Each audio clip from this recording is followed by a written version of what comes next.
these flavors that are part of this rich cultural tradition that people have. So every culture has a tradition of amazing, flavorful, plant-based cuisine.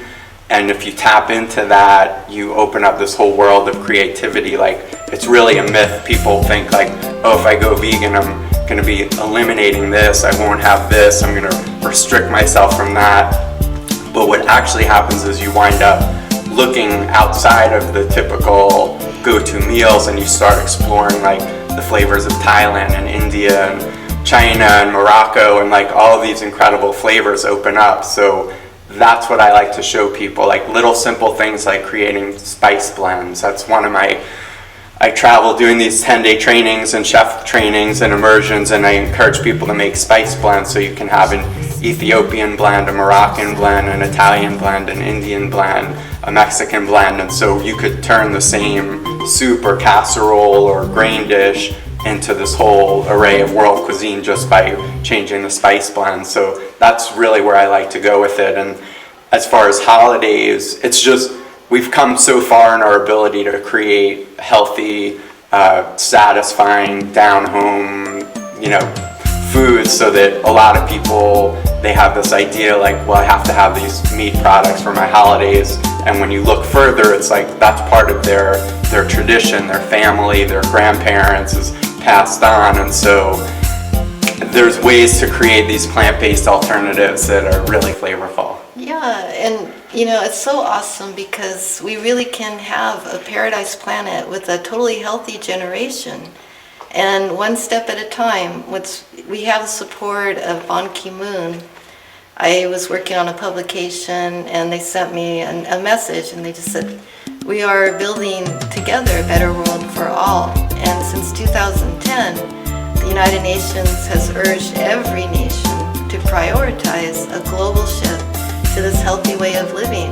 And they actually asked every nation to prioritize plants and a plant-based lifestyle.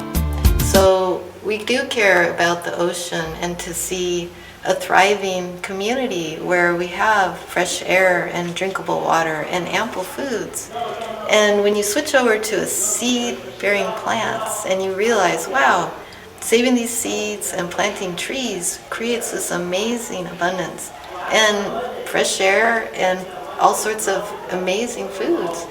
There's a country called Bhutan, and in 1 hour they planted 108,000 trees.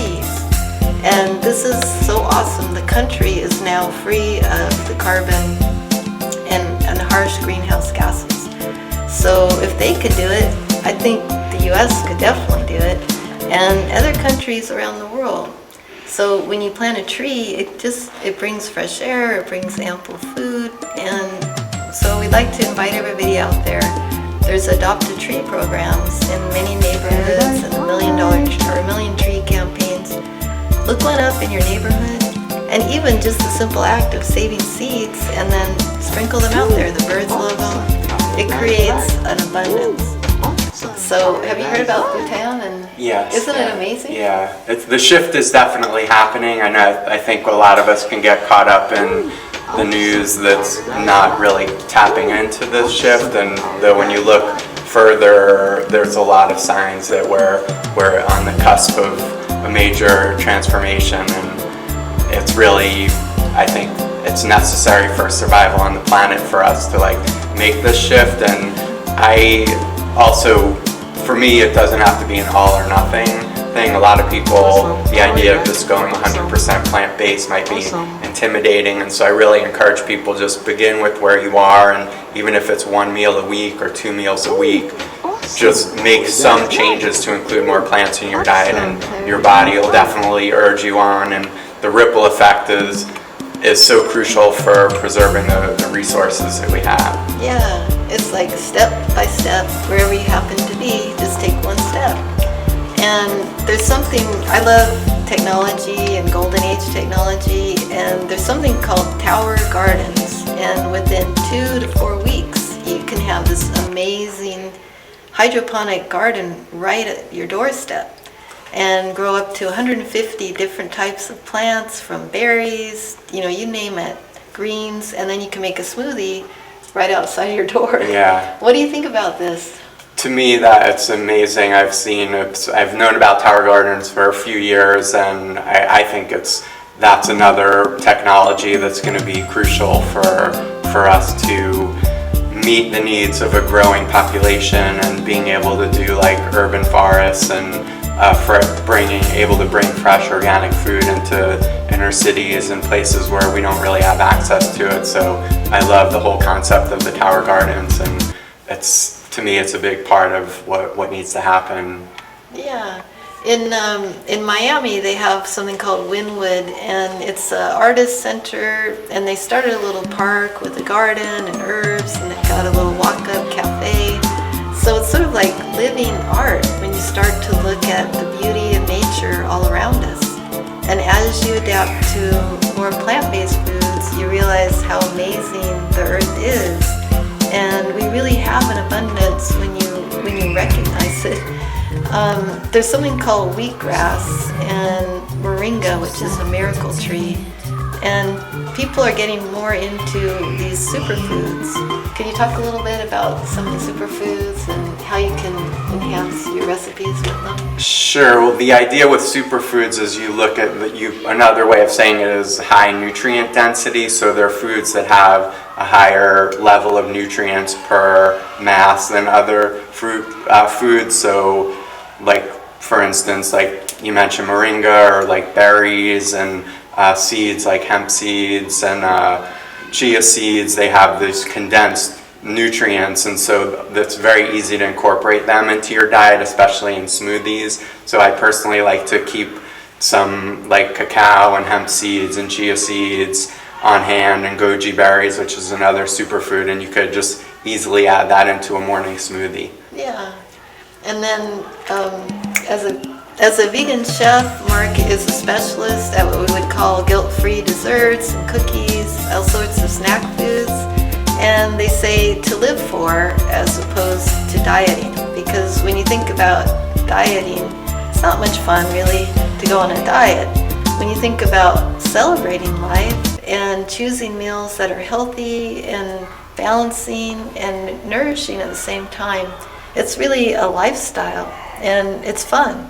Could you talk a little bit about some of the dessert recipes and not having to give up your favorite treats? Sure. Like I mentioned, we've come so far in our ability to create the flavors and textures that we're accustomed to. So like you can make puddings. Like a lot of kids, I personally grew up having like chocolate puddings that were dairy based, and so even using like avocado and sweetening it with a natural sweetener like coconut nectar, you can create these flavorful desserts. And utilizing fruit like dates especially are good to their nature's candy, so you could incorporate them in desserts. And there's there's really no end. I think desserts are on the cutting edge of the revolution, because we've come so far in our ability to create the flavors and textures of what people are accustomed to with the animal-based dishes. So there's no end to what we can create now with plants. Yeah.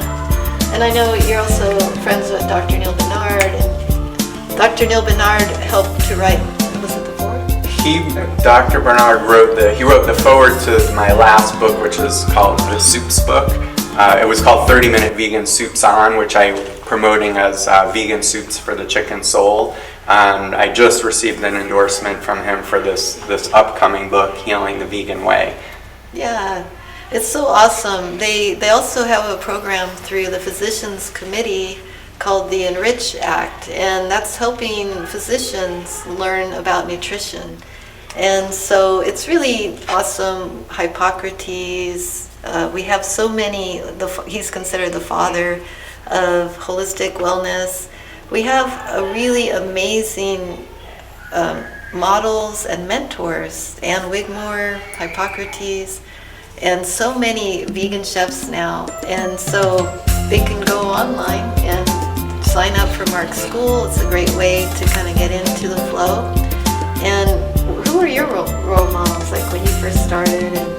That's a great question. I had, like for me, I came through the path of just the idea of just a peaceful way of preparing food. So I just the role models there, just like Gandhi, and that just the idea of bringing nonviolence into the world, and like Martin Luther King. And Martin Luther King said like that nonviolence is the solution to all of the crucial political, moral, ethical challenges that we're facing as a society. And so I feel like when we bring that aspect of nonviolence into our food choices, there's going to be a ripple effect into all other aspects of our society. So that aspect was inspired by thought leaders in the nonviolence world. And as far as chefs, I did a lot of experimenting on my own when I first started in a commercial kitchen. Ron Pekarsky is a longtime vegan chef, and he's won a lot of national and international awards for his plant-based cuisine. He had some books that I was inspired by. He would be up there with some of the first plant-based chefs that I was exposed to. How about when you were a kid? When I was a kid, my grandfather actually, he was a renowned ice carver and chef in the 50s, and he was like a mad scientist, chef, and until his dying day in his 80s, he was carving ice in a wheelchair, an oxygen tank, and a chainsaw, and he would do these like elaborate displays, and he was a very eccentric character, and so I grew up with his influence. How fun. Yeah. Well, it's, in the kitchen really is a creative field. You have the textures, the colors, the flavors, and if you're adventurous, you can learn all sorts of recipes from around the world and really have fun. So there are some serious topics as well. A lot of kids have gone through bullying, and we can get to a culture free of violence. In the United States, the drugs and the alcohol and the combination has created a lot of heartache in families. Yeah. And it's a different type of challenge than some other countries who may have, we also have some inclement weather. And Yeah. so, but this is a way to truly embrace peace on our plate, peace in our families, and peace around the globe. So what's really amazing is we can create a paradise life. Woo! Awesome. Welcome to Paradise Life. As you know, my name is Alexandra. This is our show, Paradise Life. Woo! Awesome.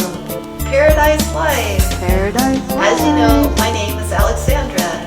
Welcome to Paradise Life.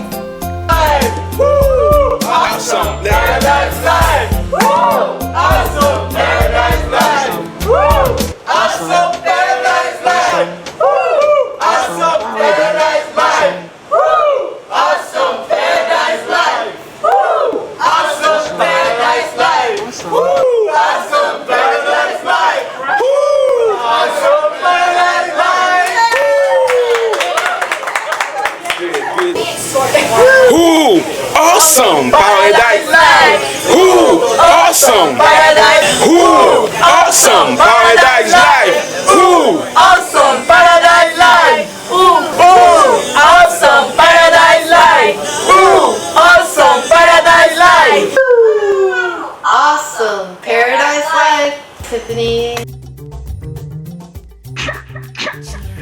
Attention to the world, to the world, attention to the world, to the world. Jumpstart entertainment, jumpstart entertainment. Bring you Paradize Life with the host Alexandra. Check it out, yeah. Attention to the world. Attention to the world. To the world. Jumpstart entertainment. To the world. Jumpstart entertainment. Bring you Paradize Life with the Paradize Life with the host Alexandra. Check it out, yeah. And the girls are looking tight tonight. Attention to the world. Attention to the world. Jumpstart entertainment to the world. Jumpstart entertainment. Bring you Paradize Life with the Paradize Life with the host When you Alexandra. know the Check vibe it is out, just yeah. right. And the girls